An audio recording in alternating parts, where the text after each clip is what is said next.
विधायक हेब तो एमिति संज्ञाहीन अवस्था पड़ रही जड़े सांबादिकर जीवन बंचाई एवं चर्चार केन्द्रबिंदु पलटि जगतसिंहपुर निर्वाचन मंडल नवनिर्वाचित विधायक श्रीजुक्त अमरेन्द्र दास सबु समय जनता पाखरे छिड़ा सुख दुखर साथी हेउथिबा एही विधायक गत कालीर घटना पर जिलार समस्त जनता प्रशंसा साउंटुछंती। सूचना अनुसार गतकाली जगतसिंहपुर नियंत्रित बजार कमिटी एवं जिला प्रशासन आनुकूल्य जगतसिंहपुर सदर महकुमा मार्कंडपुर सेवा समवाय समिति अंतर्गत सुजंग ठारे शुभ उद्घाटन हेउथिबा नूतन बहुमुखी गोदामगृह कार्यक्रम मुख्य अतिथि भाव में जगतसिंहपुर नवनिर्वाचित विधायक श्रीजुक्त अमरेन्द्र दास जोग देइथिले।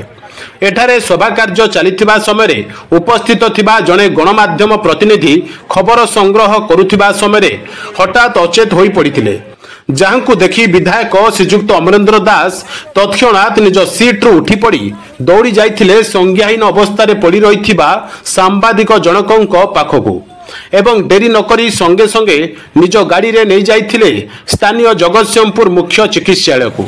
सेठारे पहुंचबा परे डाक्तर मानक सह जोगाजोग करी एडमिशन कराई चिकित्सा आरंभ कराइबा परे उक्त सांबादिक जनक आखि खोलिथिले।